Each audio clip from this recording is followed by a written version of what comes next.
দেখো, আজ একটা নতুন মেকওভার ভিডিও নিয়ে এসেছি আমি। এটা অ্যাকচুয়ালি পুরোনো একটা ল্যাম্প, অনেক দিন আগে আমি একবার কালার করেছিলাম এবং ডিজাইনও করেছিলাম, বাট পুরনো হয়ে গেছে। অনেক দিন ধরে থাকতে থাকতে হয় না যে জিনিসগুলো আর সেম টাইপের দেখতে দেখতে, তো ইচ্ছে করে কি নতুন মেকওভার করি, ঠিক আছে।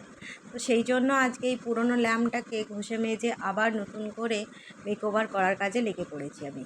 এবং দেখো তো ফাইনাল একটা লুক আসে কি না এবং লুকটা কেমন লাগে।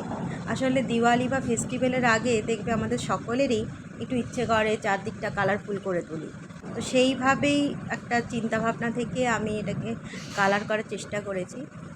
পুরো ভিডিওটা দেখার অনুরোধ রইল। দেখো তোমরা কেমন লাগছে বলো কিন্তু কমেন্টে।